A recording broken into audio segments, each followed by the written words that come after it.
Hi, my name is Michelle Fondin, and I'm the author of The Wheel of Healing with Ayurveda, an easy guide to a healthy lifestyle. And welcome back to Ayurveda Answers. Today we're going to talk about symptoms and disorders for the Vata Dosha. Now we're going to talk about symptoms and disorders for the Vata Dosha generally today. You can take a more focused approach when you focus on the 5 sub-doshas of Vata, but we're not going to do that today. We're going to specifically talk about Vata disorders, symptoms, things that happen when Vata is out of balance. Now, the first thing you need to remember is that Vata is comprised of the elements of space and air. So in order to think about the symptoms and disorders for Vata, we're going to think about those qualities of space and air. So air moves through space and it dries things out. That's one of the qualities. So dry, it makes things rough because it dries them out. So you think about the quality of rough. So dry, rough. We're thinking about a moving and changing quality. The word vayu actually means to move. So we're thinking about that moving and changing quality of air moving through space. We're talking about things like being quick and light not meaning the light that's coming from the sun, but something that's airy and light.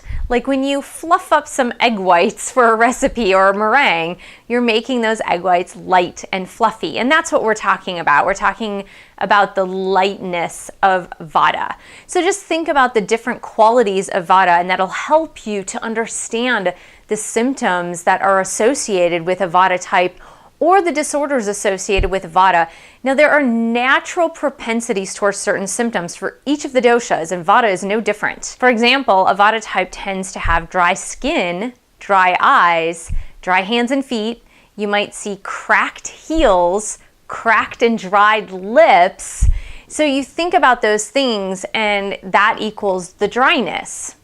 You might see osteoporosis in a Vata type, and that is the brittleness of the bones. So you think about the dry and brittle bones, which can lead to osteoporosis.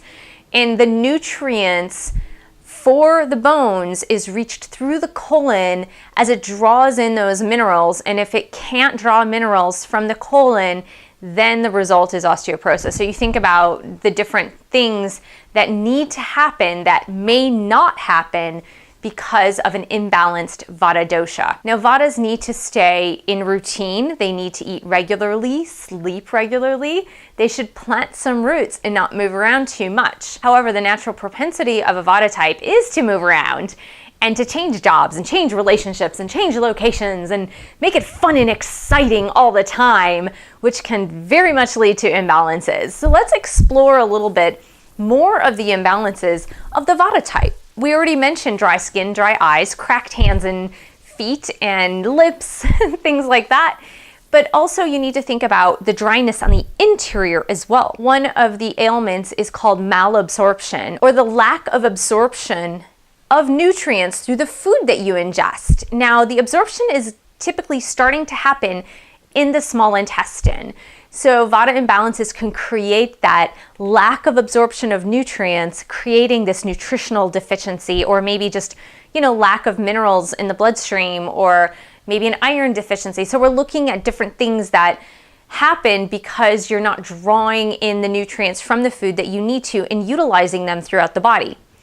And moving downward into the colon, because the seat of Vata is in the colon. So you can experience constipation, and that is a classic Vata symptom, is constipation, dryness, dry, hard stools, infrequent bowel movements, and scanty urination. So we're looking at just having the moisture drawn out of the Vata type, especially in imbalances. Constipation, not a lot of urine. It's really important that Vata type stay super hydrated and that they eat the right foods. We talked about that in the last video when talking about eating for a Vata type. So those are some of the things that can happen if a Vata type is out of balance. Let's look at the psychological aspect of Vata. We'll get more into the specifics when we talk about the sub-doshas. So the sub-doshas, let's talk a little bit about what sub-doshas are And so that when we go into the videos on the subdoshas and the disorders and symptoms that happen in each of the subdoshas, you can even understand what the word means. As I mentioned, Vata has its seat. That means it's a concentration of Vata. Just think of a seat as the main hub. Or if you think of airlines and airports, you think of Southwest Airlines has a hub in Chicago and they might have a hub somewhere else. Or United Airlines has a hub in another city. I'm not really sure which city that would be. But you think about that, that's the same thing for the doshas. So each of the doshas has a main hub, and the main hub for Vata dosha is in the colon. There are subdoshas, which means that there are 5 subsets of the Vata dosha. One of them is called Pranavata, Samanavata, Pana, Vyana. So looking at this, we are looking at different areas in the body and different areas for which Vata is responsible throughout the body. And that is what that means. So each of the subdoshas takes a responsibility for a certain aspect or part of the body or function. And so we look at that and we can pinpoint even closer the symptoms and disorders and how to correct them through balancing those subdoshas. It just gets you a little bit more specific in your treatment of symptoms and treatment of disease. And that is how Ayurveda looks at pathology or just physiology in a slightly different way. So we're just looking at those subdoshas, which gives you more information. So Vata types also suffer from poor circulation. So you might notice if you're a Vata type that you constantly have cold hands and feet.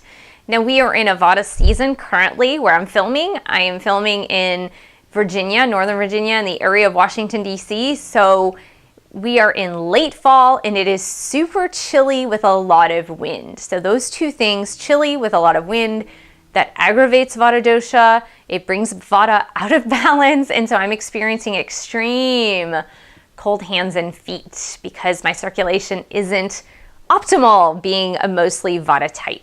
And that is one of the things that can happen if you are a Vata type. Looking at those psychological disorders, as I mentioned earlier, I totally got off track. Psychologically, Vata types can have a lot of anxiety, worry, fears, fear of everything. They can have fear of loneliness, fear of the unknown, fear of the future, fear of lack. Vata types experience all kinds of fears, and it can even get into nightmares and psychosis.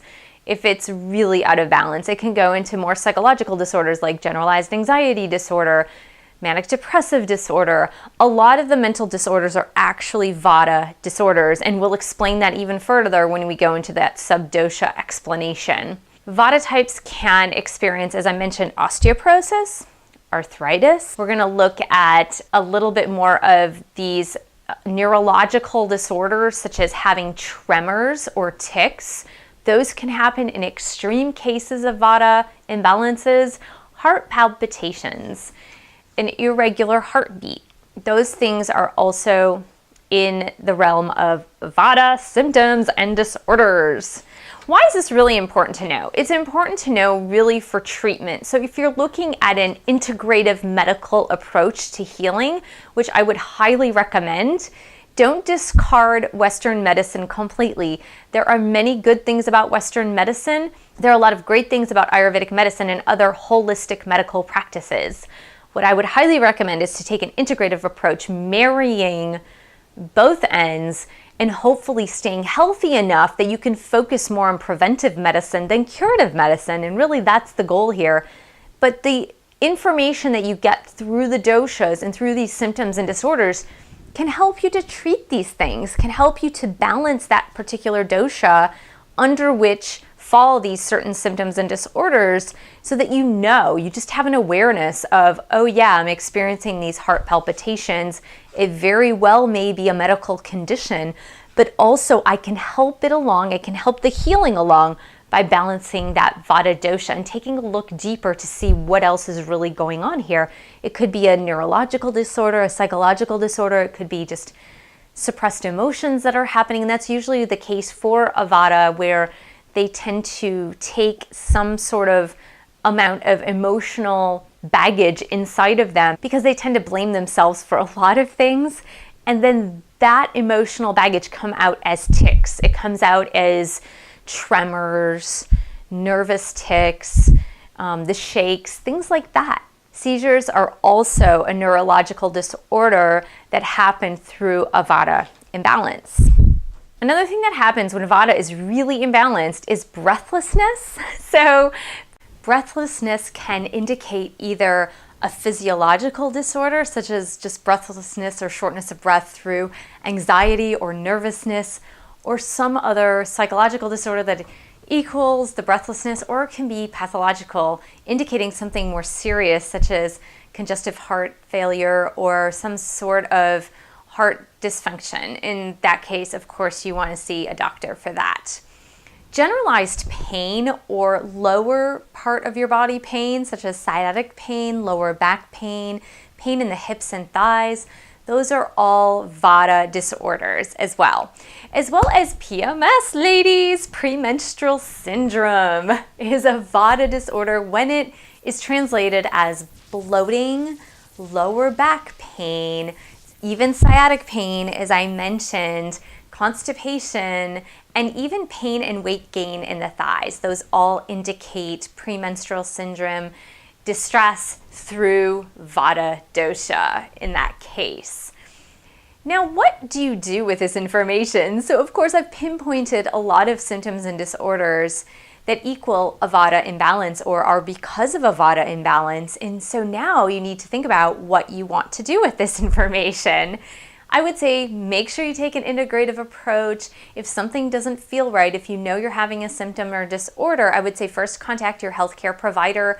Hopefully you can find an integrative healthcare practitioner. And if you can't, find a doctor that's open enough to alternative practices and to be able to integrate some of those into your life, or who's open to things like acupressure, acupuncture, or meditation, or taking some herbs. You've got to think about finding a physician that's really open to those kinds of things if you can, if you're able to.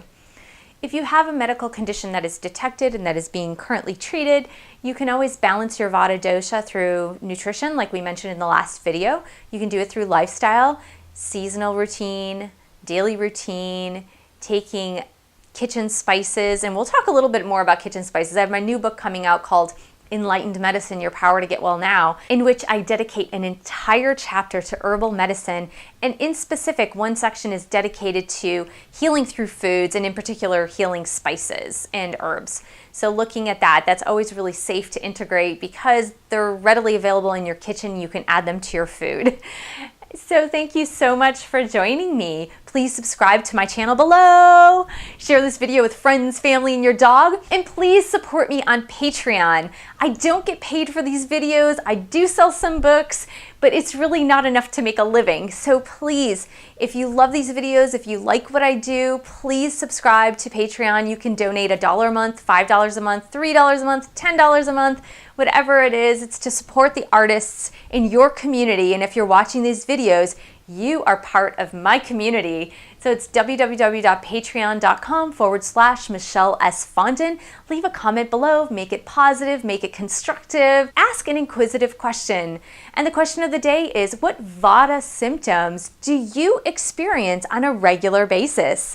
Thank you so much for joining me, and I'll see you in the next video.